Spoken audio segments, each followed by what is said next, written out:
so that they can move that equity from being trapped in their house and move it to an income-producing asset. So as they age, they can have a stream of income that continues to support them. Do people say that sounds a little too good to be true? Right? Right. That's what I thought. Right. When I first learned about this, I said, no, that's not true. You can't do that. Hi, I'm Carrie Murphy, and welcome to Spotlight, where we highlight extraordinary entrepreneurs and their stories. And in America, we often sell the American dream of home ownership. But when does home ownership become a nightmare for some of us? Maybe it's when we are in a home that no longer fits our current needs, or we want to age in place and we feel like we've outgrown or we're not able to really stay in the home we're currently in.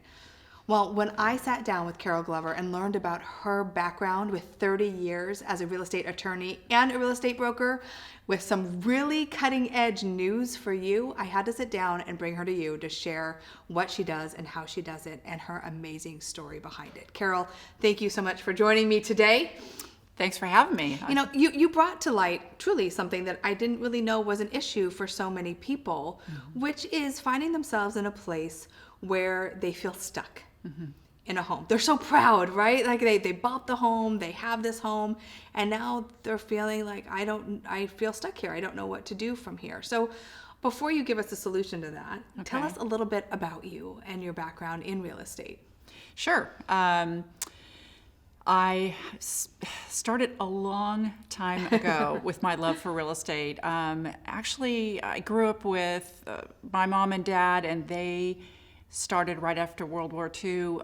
Their first deal was to buy a little duplex in addition to the house that they built.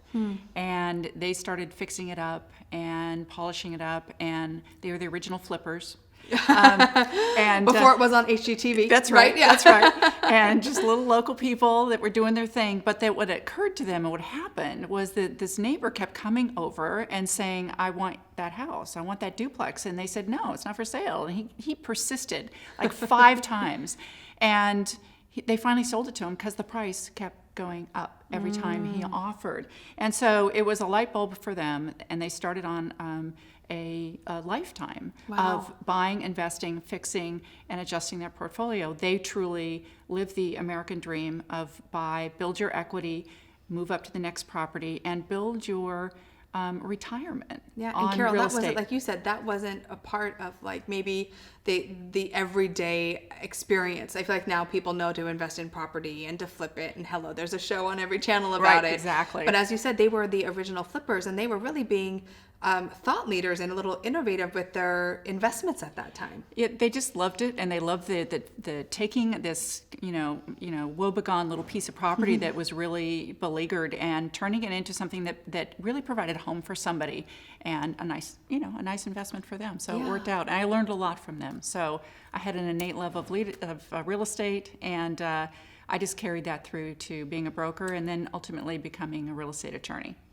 So how did you parlay that into what you do today in such a specific niche? Now, we live in an area where it's saturated with real estate agents, but there's real estate agents all over the world, right? Everyone is looking to buy and sell, and yet you're very specialized with what you do. And was that something that kind of organically came to you from just people asking questions, or was it something that you just saw was a need that wasn't being fulfilled with people? Like, give me a little bit about like the niche you're in right now. Sure.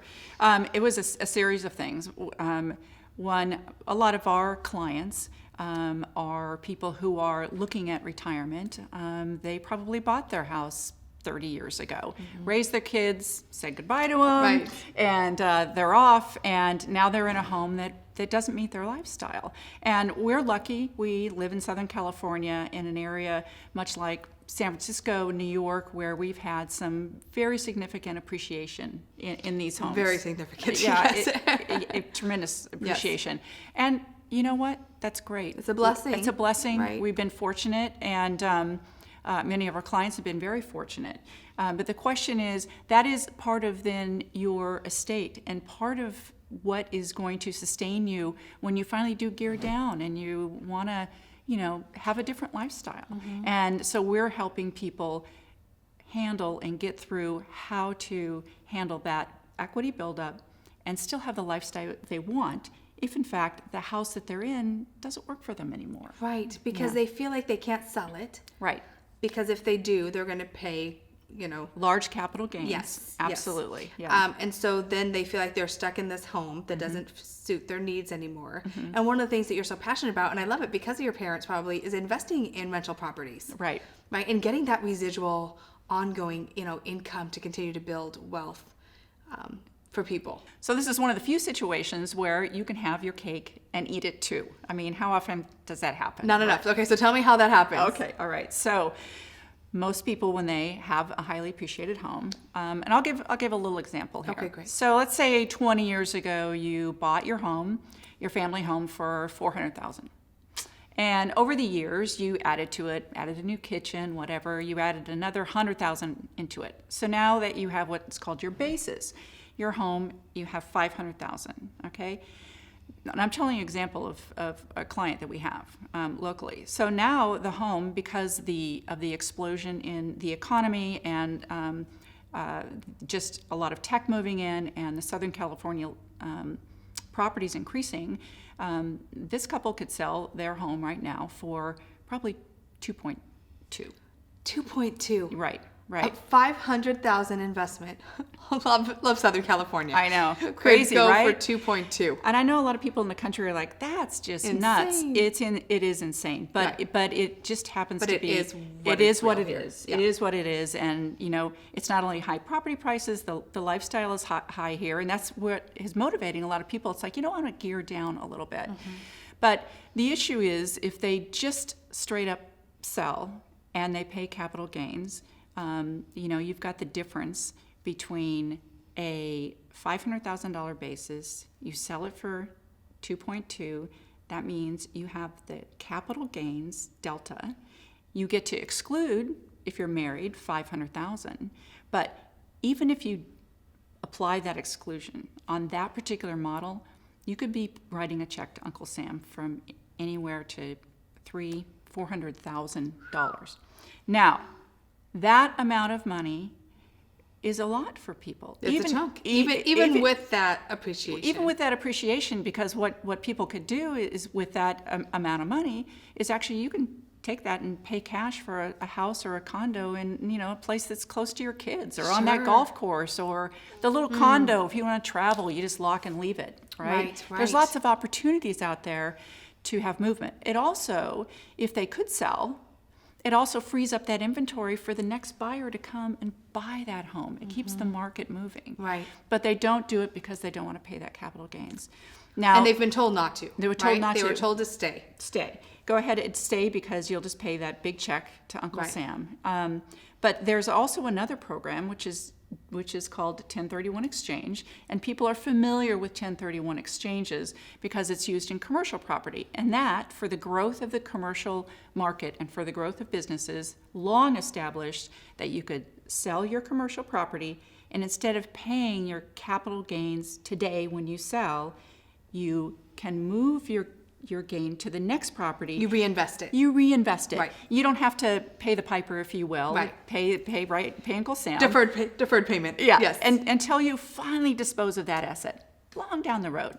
So this is a program where you can apply both. You can apply the tax rules for selling your home. You can apply the tax rules for 1031, and you can do them together.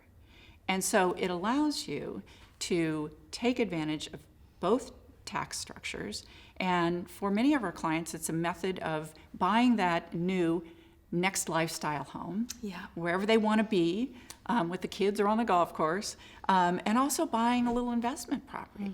And so that they can move that equity from being trapped in their house and move it to an income producing asset. So as they age, they can have a stream of income that continues to support do people them. say that sounds a little too good to be true? Right? Right. That's what I thought. Right. When I first learned about this, I said, no, that's not true. You can't do that. And then I started researching and I read about it, and we have vetted this with tax attorneys, CPAs. I've done extensive research and reading, and we have developed a program to analyze whether it's the right fit. It's not the right fit for everybody. Nothing is. Right. So much of this has to do with your own personal, where you are, what your equity is, what your gain has been, and then your tax brackets. And we can't sit here today. Right, yes, it'd be way too long. Oh, right, and everybody would be interview. asleep. Yes. Everybody would just so asleep. But we have developed a process and an analysis where we can help you see whether it works for you. And if it works, it's great. Right. If it doesn't, then there's lots of other options, and we know of other options as well to free up that equity and or make some changes and do some other things in life. Yeah. There's so many ways to do it. I really hate Putting everyone in one bucket. box. Yeah. And I also hate to see people be stuck. Yeah. One of the words we hear a lot is, I feel house poor. I have a lot of equity and I'm grateful for all this equity, but I can't do anything with it. I can't do anything with it. Yeah. The other thing that I find is that, especially with people who are trying to age in place, is, and this happened with my folks, and they were living in literally a 3-story place, and by the time that they got along in life, they couldn't climb the stairs. They couldn't. So they were in this house where probably 2/3 of the house they weren't even living in. Yeah. They were consigned to the ground floor.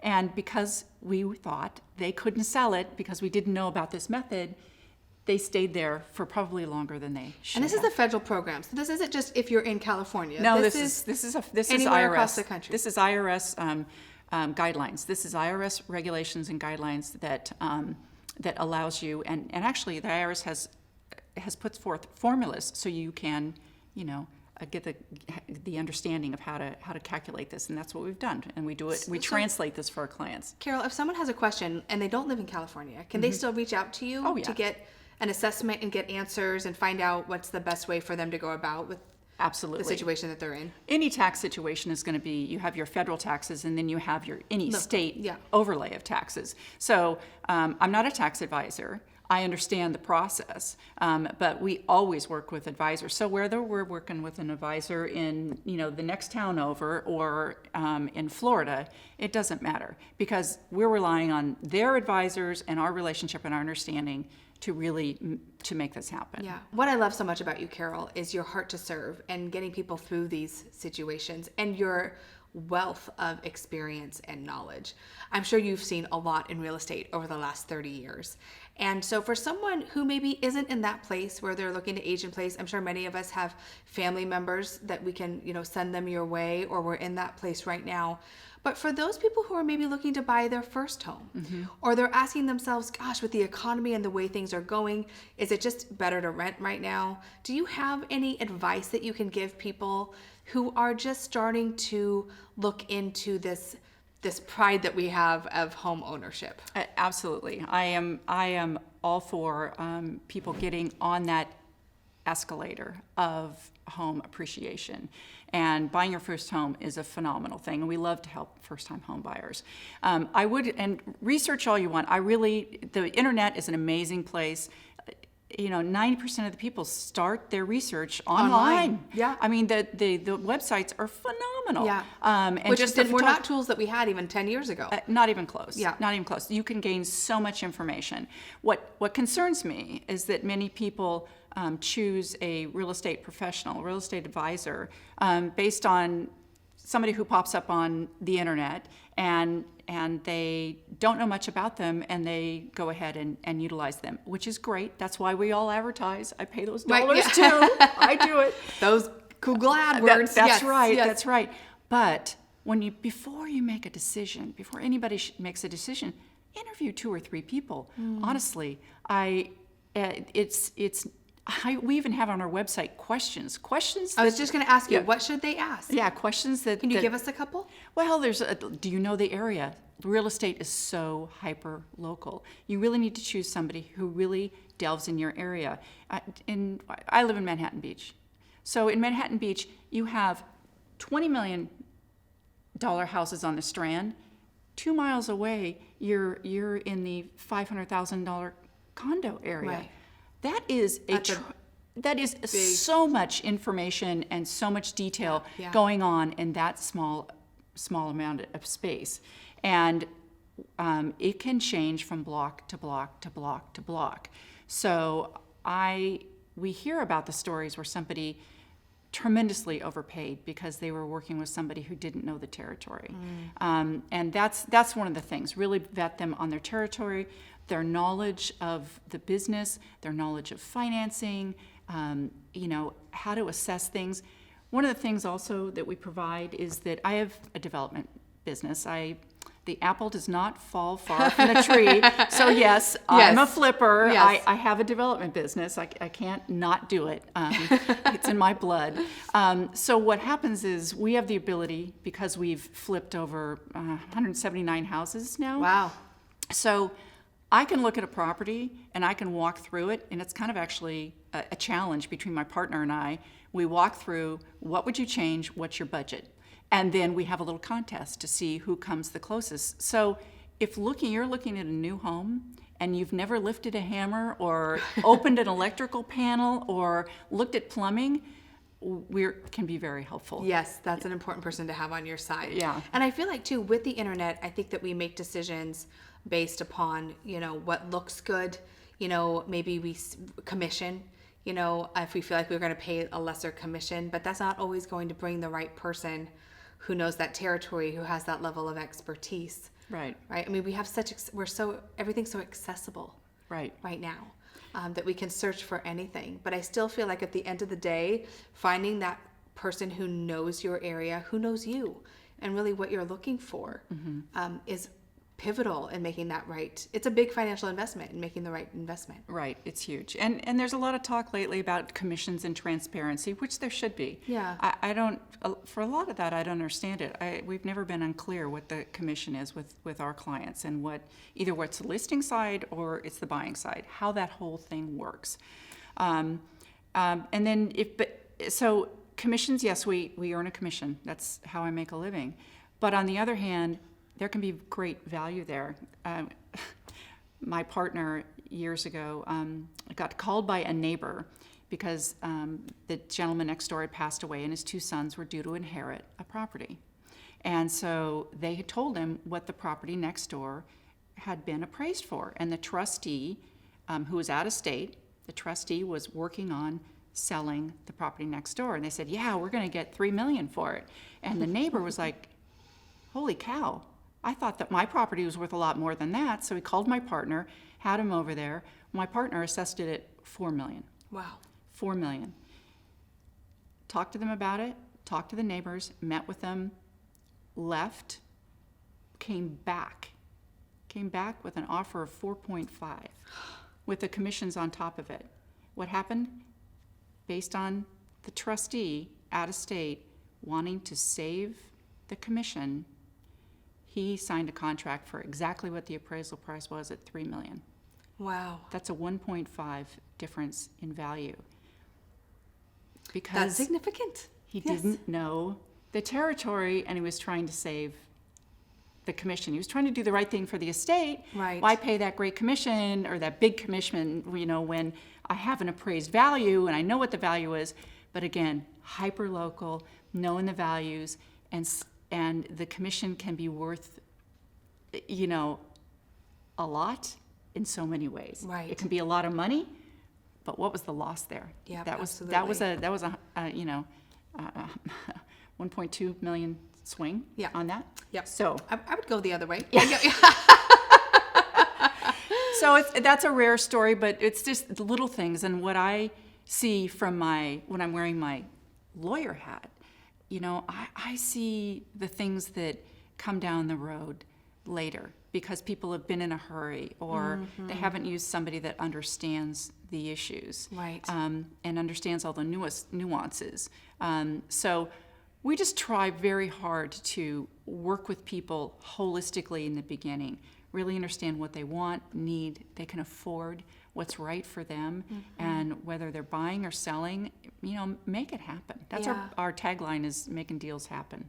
I love it. That's what we Making like to do. deals happen. It's so funny. I'm like, gosh, I need to start working with Carol. I do. Carol, my question for you too is 30 years in a certain career and industry. I know you are an attorney as well and an investor, but what keeps you going? Like, why do you continue to do this work? and service people in this way? I absolutely love what I do. And I happen to, you take all those personality tests. You've done those, right? Yes. What kind of personality am I? And I thought, I'm tough. I'm an attorney. I'm really tough.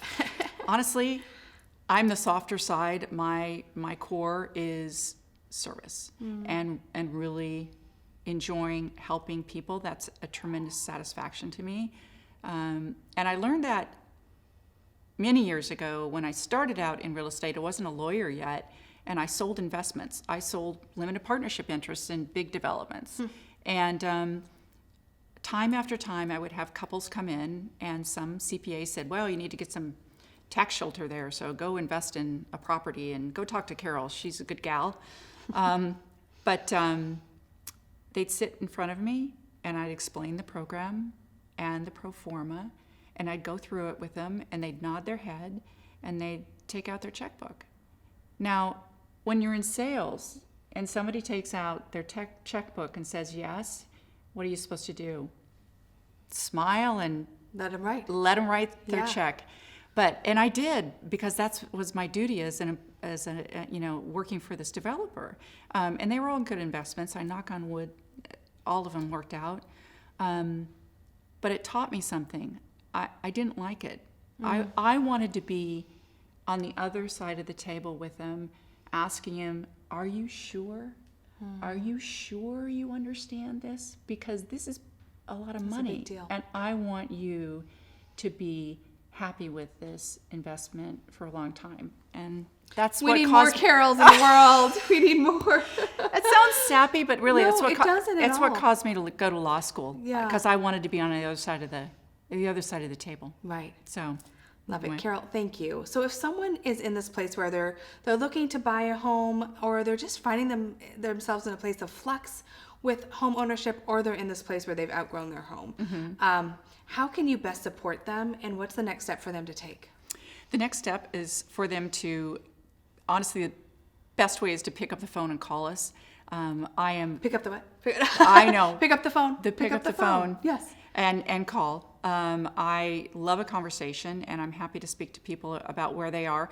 On our website, we have, for this program of combining, the ability to combine 1031 and your personal residence exemptions, we have an assessment test, a very brief one. And either way will work. There's a contact information on the website as well. All right, we'll also post it right here so you can access it too. And again, what I love about Carol is that she really wants to serve you and make sure you're making the best decisions that you can. And also, I love the idea of investing, and the fact that you've come from such a lineage of people who have done that in your family, and he gives some great advice on that too, I think is wonderful. So thank you so much for sharing your heart and your expertise with us. Thank you. Thank you for having me. Yeah, you're so welcome. And thank you for watching this Spotlight interview. I would love to hear from you. Has this inspired you to start getting out your checkbook and investing a little bit more in your real estate? Or are you now clear on some options and opportunities for you to really leverage the equity that you have built through this amazing experience as a homeowner?